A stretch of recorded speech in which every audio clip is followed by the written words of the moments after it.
Grand rising, everyone. I like Image Live, Spirit and Coffee, call the coffee here. Pumpkin in season. I got the pumpkin creamer and the pumpkin coffee. Yum. Oh.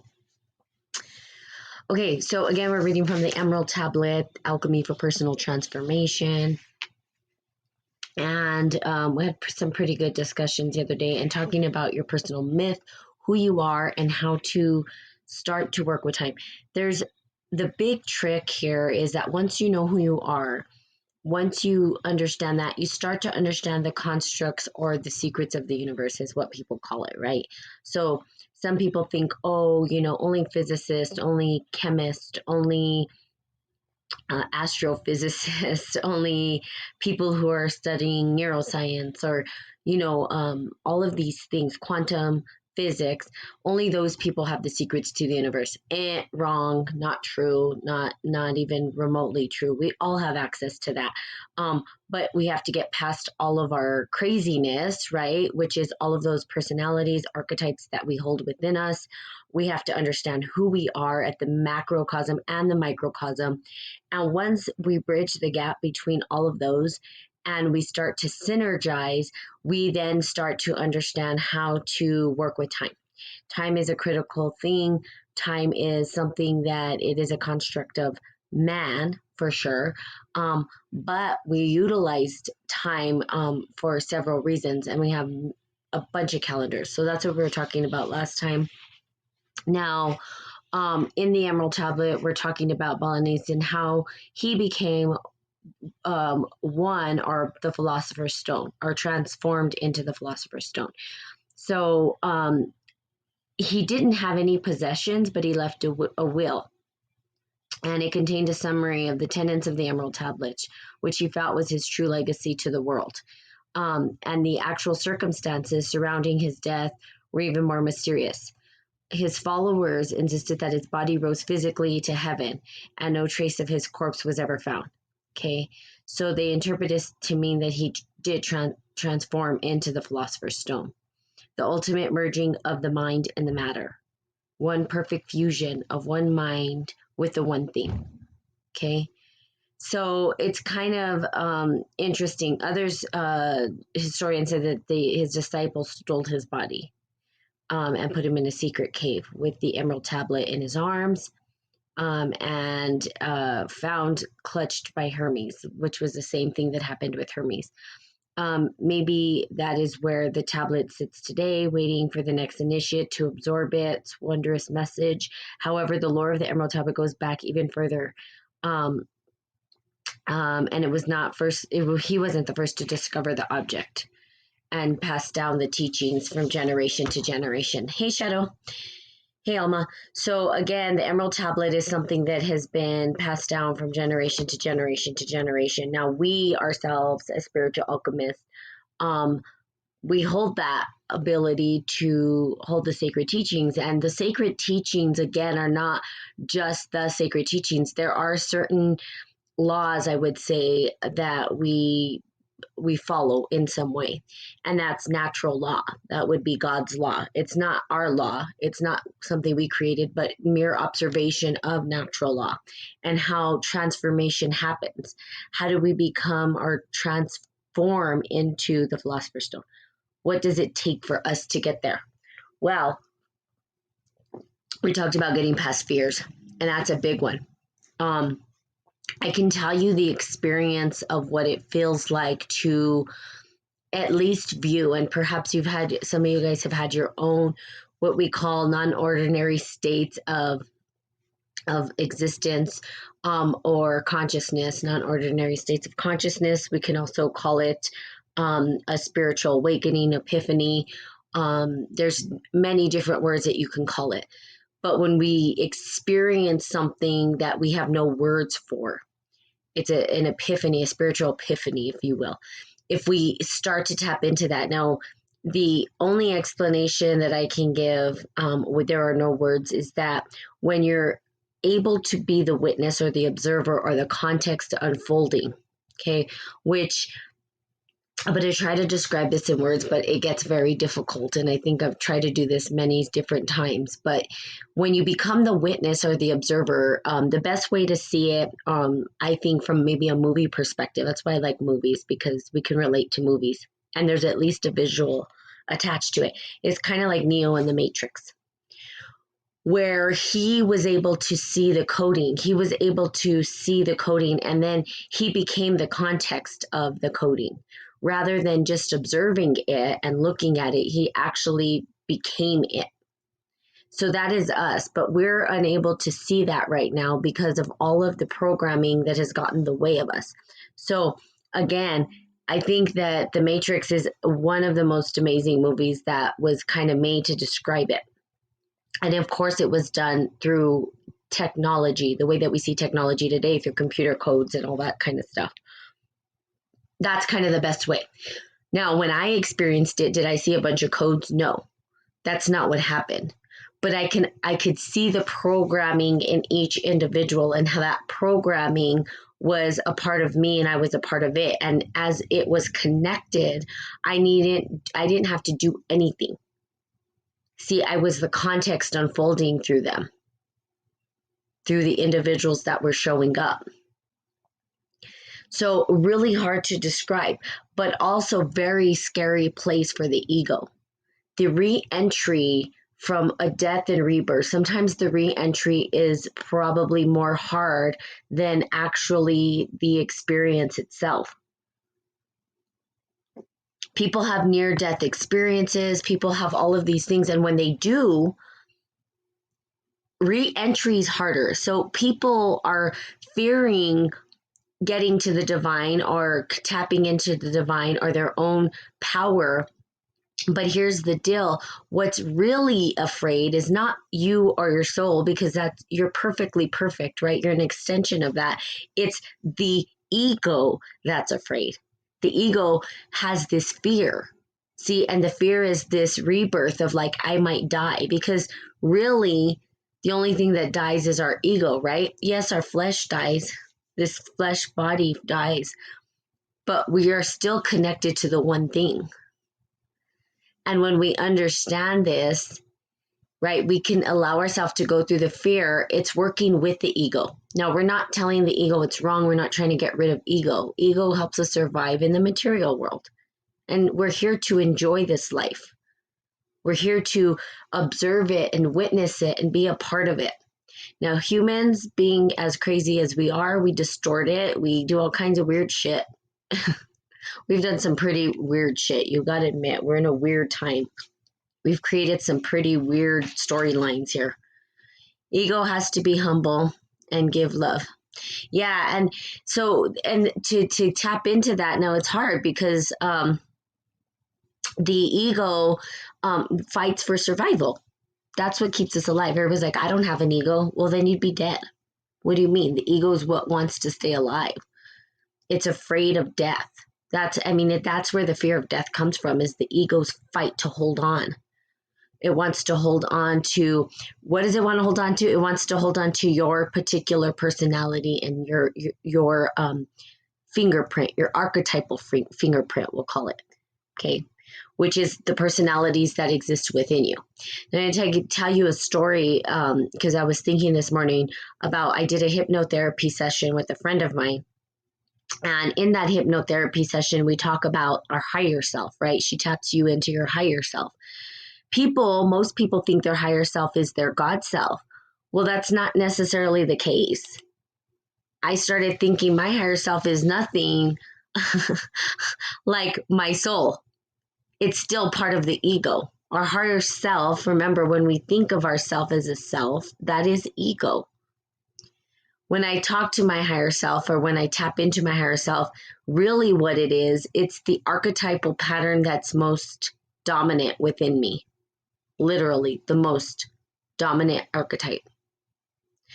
It's when I go to the soul part of myself that I start to reach into source, but not the higher self. You see, here's the distinction. And this is, again, they don't tell you guys this. This is not information readily available. And it takes years to practice and to find the key that's going to help you to transcend.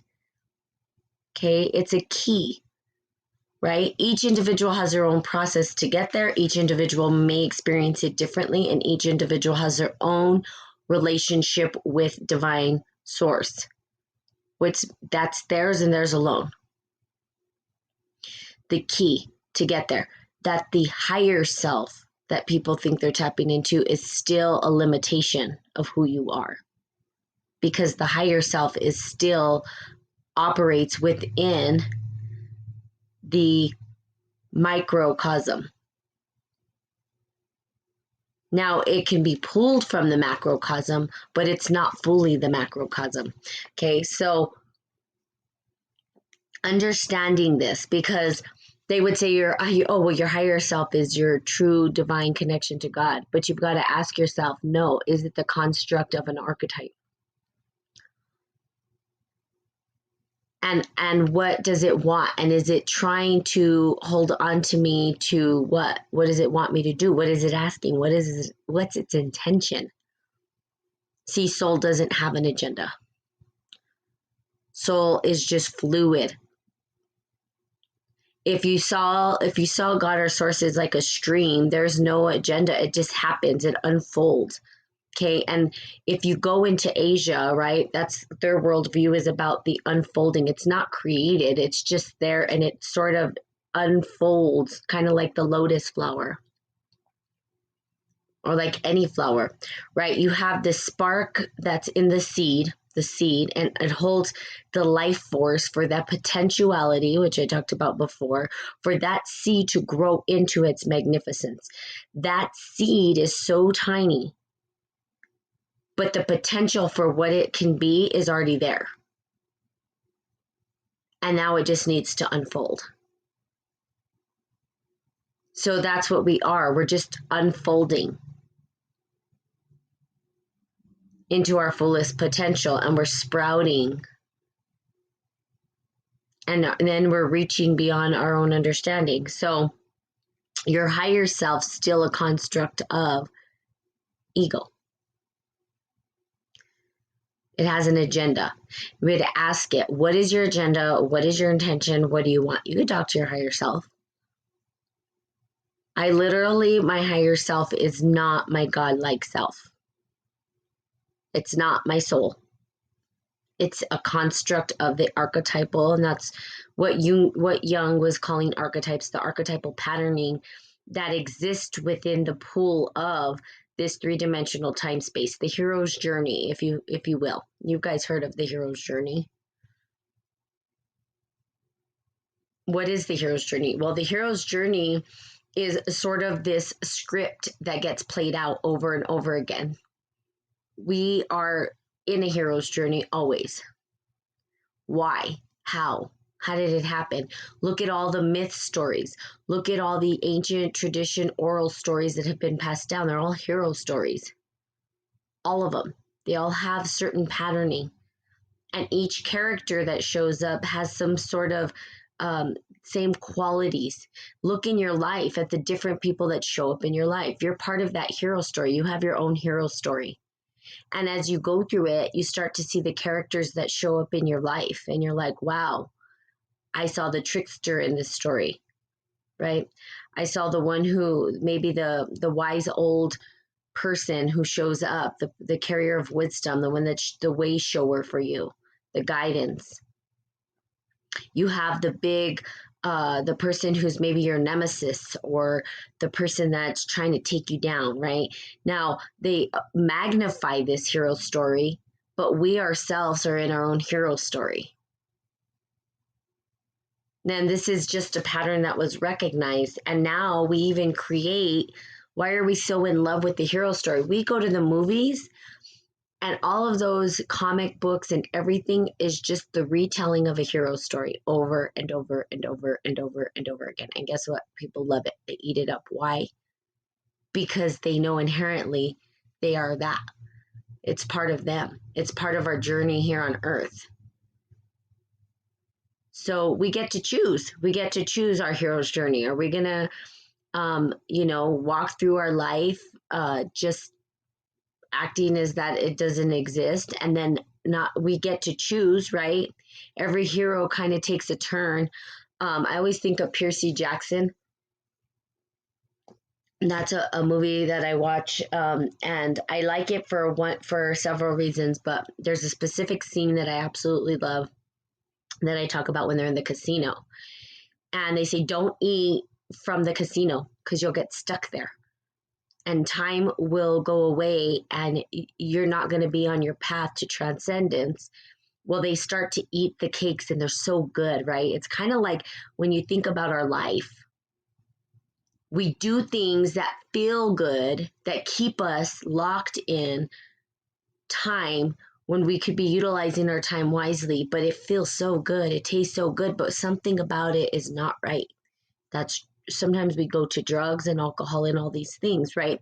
So it's trying to explain to us that yes, we too get caught up in certain things that keep us from actually transcending or becoming the one mind and the one thing, becoming the philosopher's stone. You are the philosopher's stone. Looking for the Holy Grail. You are the Holy Grail. Looking to church. You are the church. Literally, the key lives in you. People are on a quest looking for keys outside of themselves. You are the key. I mean, we were born with the key inside of us. We are the life force. I mean, that's some powerful shit when you start to think about it. And I think it scares the living daylights out of some people. It is scary because when we think about the potential that we have within us, the power that exists within us, that can seem very like huge, almost too big for us to even comprehend. But you have it in you. And you can radiate out. And sometimes your power and your light is too much for others because they're afraid that they don't have it, but they do. They've just forgotten. See? And as we spread out and our light spreads out, and some people start to try to find the darkness, right? They want to get away from you because your light is radiating out. Now, here's the trick. As we start to become light and light and light and more light, there's no more room for ego. But the ego is a tricky thing, right? It's a trickster. The ego is the trickster in your hero story. And let me tell you what, it will fight and it will find and it'll trick. Before you know it, it's crept right back in because it's afraid. It's afraid that you're going to drown it out with light. So we have to be aware. That's why people say be present, be aware, be self-aware, question everything. Because we're not just questioning the world around us. I don't just go question, oh, well, is this right or is this wrong? Do I believe in this? I question myself. How am I engaging in this? What am I allowing myself to believe? Why do I believe that? Who's believing that? Am I dealing with an archetype within me that's trying to maneuver through this? And what archetype is showing up? What personality is showing up to maneuver through this shadow side, through the darkness? Is it trying to pull me down deeper into the dark, or is it trying to help me through this process? Talk to your personalities. I talked about that the other day. Talk to them. What is your intention? What do you want from me?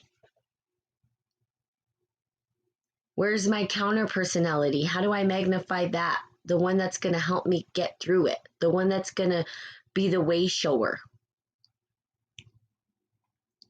And then as you ask for that support,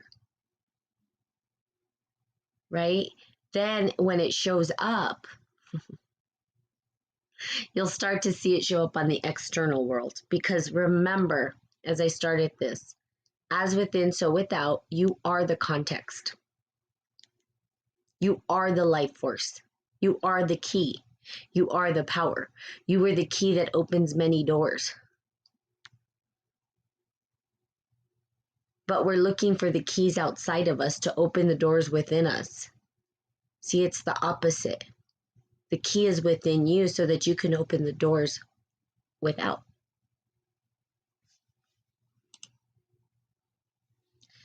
So as we do that, as we look inside, and as we figure out who we are and we start to navigate our internal world, we start to open up the secrets of the cosmos.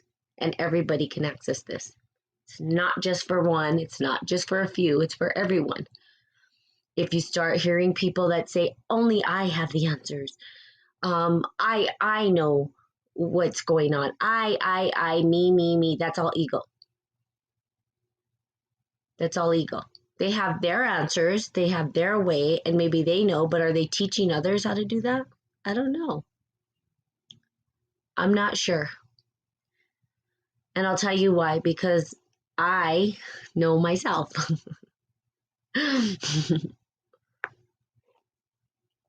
You have to know who you are, right? Who are you? And when you understand that and you know that, and you navigate through that, you start to listen and you hear people, and then you can tell who are they working for. You can even ask. If you're following someone and you're curious, are you a light worker? Are you working for the shadow? What is it? They'll tell you. They'll tell you. Literally, they'll tell you. Yes, I'm a light worker. No, I'm not a light worker. I'm working for the darkness. Now, is either right, wrong, good, or bad? No. They all have a function. They all have a purpose. But we get to choose. See, we get choice. You got to choose your path. Now, consequences happen either way. So I've talked about that before. So remember, the key lives within you. You have a certain soul map. You have a certain archetypal patterning. And when you understand that within yourself, you can open up and start to understand how to utilize these deeper sacred teachings that are available to everybody, like time, space. We start to understand transcendence, where we feel like we're going to disappear, and on re-entry. And so people talk about the Akashic records, people talk about all that. You have access to it too. People, well, how do I get there? They think meditation is just going to get them there. It's not. No, just meditation alone is not going to get people there. They can meditate forever. Am I saying that it can't ever? No, that's not what I'm saying. In order to tap into the sacred teachings, you have to remember who you are. Who are you? Not who are you in a superficial way, not who are you in just the microcosm way. Well, I'm Natalie, and I'm this, and I'm a sister, and I'm, okay, great. Now let's get a little deeper. What's your personal myth? What stellar evolution are you in? See, in the ancient times, they did initiation, and initiation allowed individuals to be named something different. They received new names every time they were initiated. Now, they've sort of, and I want to say they've watered down initiation through certain religious practices. I'm not going to say who or what, but what I will say is that they do initiation and they do say, we're going to give you a new name. Notice that when people do baptism and all these things, they're people who are baptizing them or confirming them or whatever it is, they give them a name.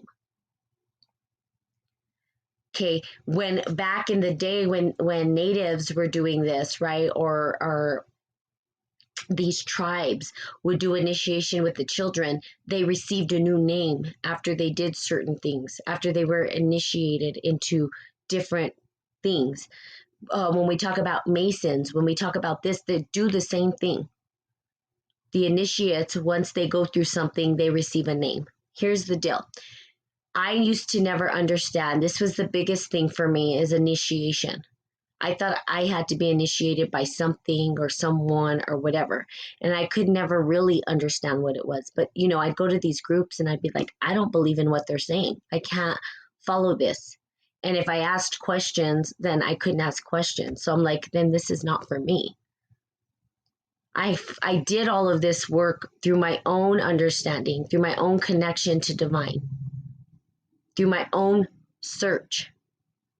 as I did my own initiations, which you have the power to do on your own too. Now, you could do initiation through organization, and that's totally up to you. And that's fine. There's nothing right, wrong, or good about it. Everybody has their own unique way back to source. But the initiation, every initiation I went through, I received a name.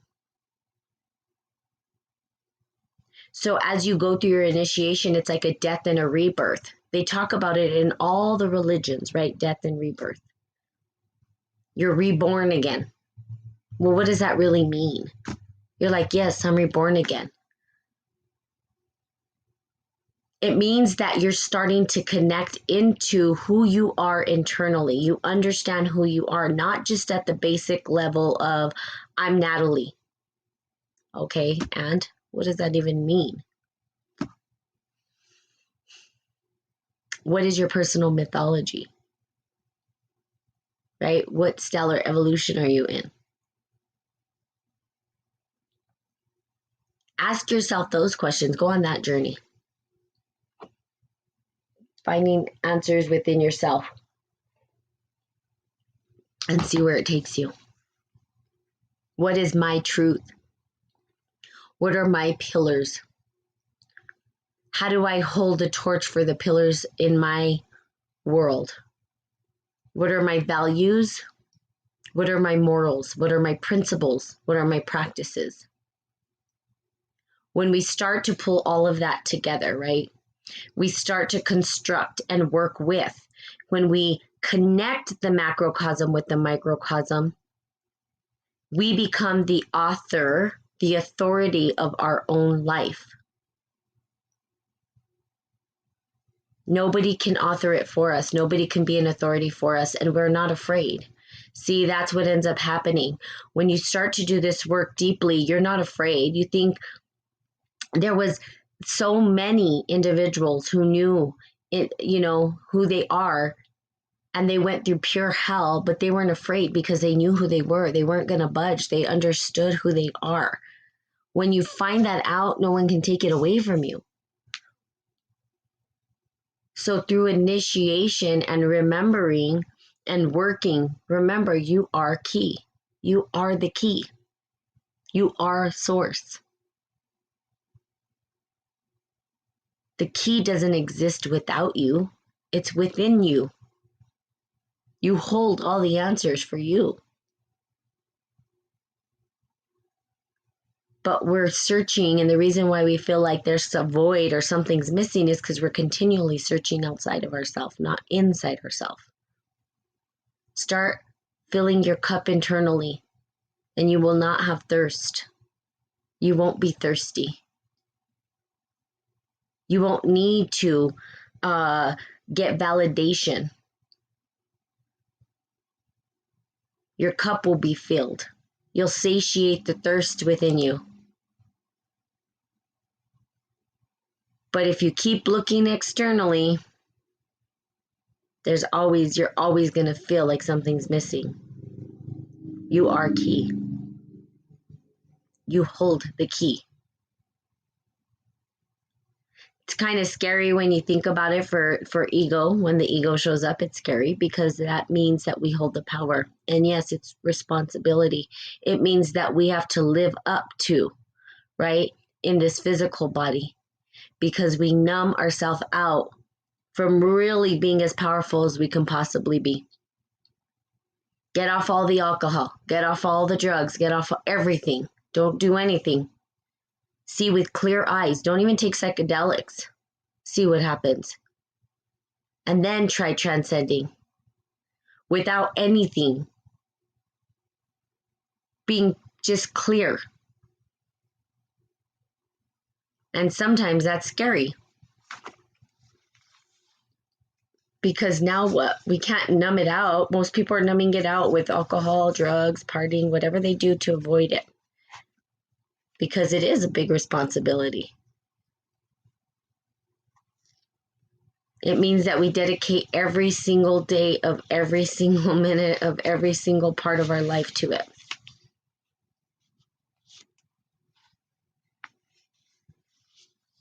And some people are not willing to let go of the comforts because it's not comfortable. It's like Kung Fu, okay? I take Kung Fu. And as you move up in belt rank in Kung Fu, it doesn't get easier, it gets harder. And forms get longer. And your ability gets, so it's constantly an elevating thing. It's never oh, now it's easier. Oh, now it's no. It's challenging and challenging and challenging. And so this path is a challenge. And the reason most people don't get to their full potential is because they stop. They get to a point and then they just stop. And that's okay. There's nothing wrong with that.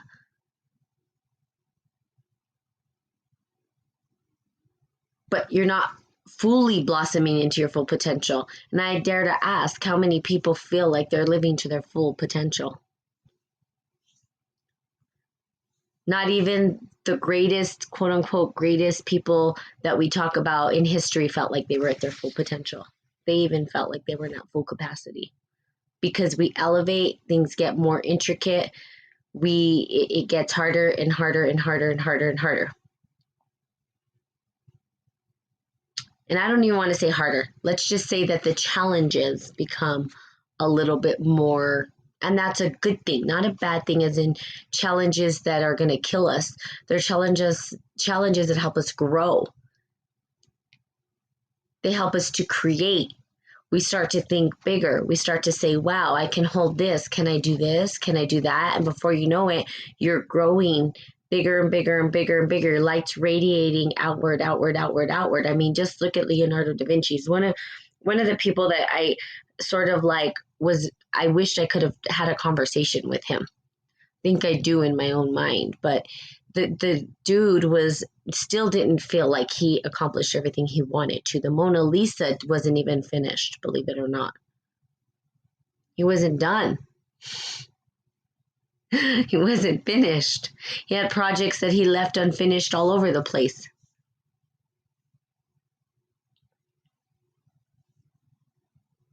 I mean, it's pretty crazy, right? So we think we're just afraid. Are we living to our full potential? Do we have the potential to be like that? We do. We have the potential to be Leonardo da Vinci and all those other people. Yes, you do.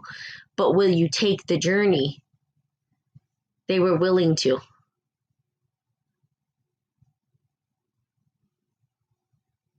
You'll have your unique way that you leave your legacy here. But you've got to continue the journey, right? And I know Radio Projects, you had that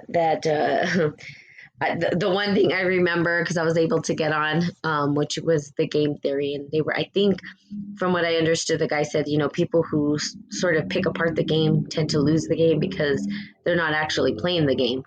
They're they're too busy looking at how the game was built. I tend to think that we could be both and it could be both powerful, equally powerful, right? That yes, we are here and we are playing the hero's journey. That's the game that we've said we were going to play, and that's what we're here playing on Earth, the hero's journey. And we get played over and over again. There's specific archetypal patterns that show up. If you know how to utilize them, right, then you become the key. You could see it as a video game, pretty much, even. I mean, that's how we've constructed life. That's how we've constructed, I would say, human programming, if you will. Those mythologies and those archetypal patterns exist in us. Personality, the way the ego is constructed. So if we understand our own personal ego construct, which is like the container for our personality or archetype or whatever you want to call it, and if we understand that little microcosm and we learn how to use it and work with it, then we could start to understand the macrocosm, which is a bigger piece to the puzzle. All exist within you. You are the key.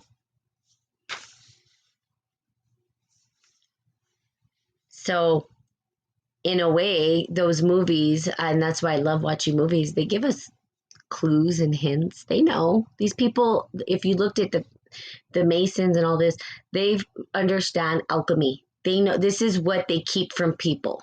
This is what everybody's like, it's a conspiracy theory. What are they keeping? What they're keeping is this wisdom. That's why this is called practical use of esoteric wisdom. It's hidden information and they've dispersed it into little pieces all over the place, but everybody has access to it. See?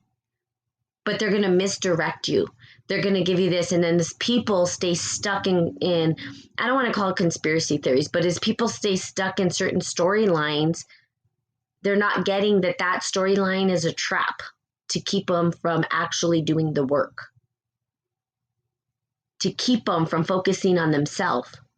Let me focus on the external. What are they doing? Maybe I'll figure it out. Start looking at yourself. You'll figure it out. It's all in you. It's not outside of you. I don't know how many more other ways to say it. It's that you have the key. And you have to understand who you are. And that takes time, and that takes shutting off all of the other stuff. You have to shut it off and start listening to yourself. I put that the other day. If you can listen to everybody else, if you can listen to TV and all these people, you can listen to yourself. You can give yourself 10 minutes a day just to listen to you, just to be with you.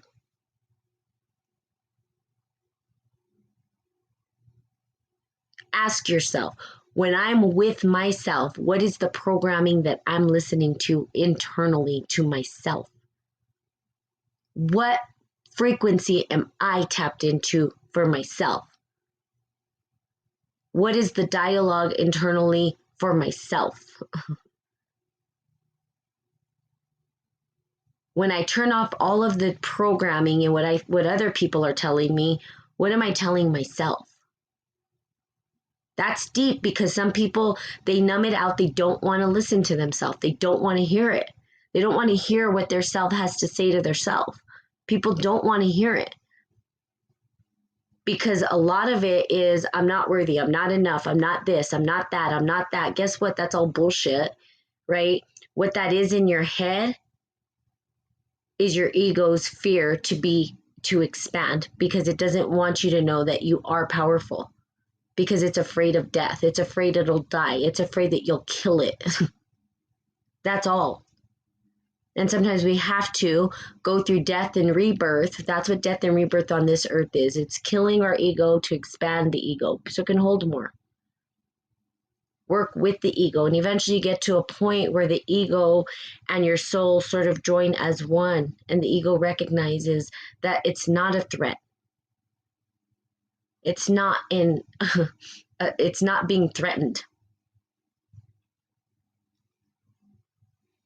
Okay, so there you go. This is kind of preachy, but the next chapter in this, the Emerald Tablet, is our Divine Legacy. And so we'll be doing that, and it's Alexander's Treasure, and we'll just go into that, which is going to be awesome. And what it talks about is the first Hermes, which is Thoth, and how Thoth helped us with wisdom. Akhenaten and the second Hermes, and it talks about that, and the one God, the one mind. And then we get into the Bolanus, which is the third Hermes, and then the history of the tablet. So if you ever wanted to read the book, again, it is the Emerald Tablet, Alchemy for Personal Transformation. Again, it's going to take me forever to get through it, because I talk a lot about, trying to express and describe. You can get a lot of understanding from the actual pictures that the alchemists did back in the day, because they, the active imagination, or the way that we are able to describe what alchemy is, doesn't necessarily have words at times. Sometimes it's pictures, sometimes it's mandalas, and that's how we do it. Sometimes it's models, it's sacred geometry. And so we get to sort of describe what it is we're experiencing as spiritual alchemists. So you have the opportunity to tap into your power, figure out what your soul map is, your stellar map is, and you will have your own way of describing your alchemy. and it could be helpful for somebody on their journey. And that's what I do. I use my personal alchemy to support people to find their own. Okay, that's why I'm here. You are powerful. You are enough. You matter. You are worthy.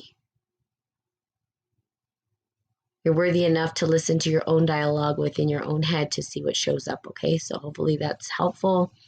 I also am doing I don't want to call it time management, but if you go to my Spirit and Coffee Talk one on Facebook, there's an event I'm going to be having October 11th, pretty limited, but you can join, and it's going to be a live session on time.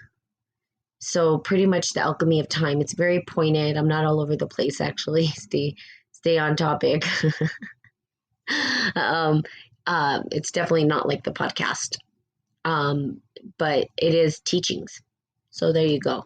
It teach you a little bit about what time is and what time is not, and how we're stuck in the loop of time. Pretty cool stuff, right? Okay.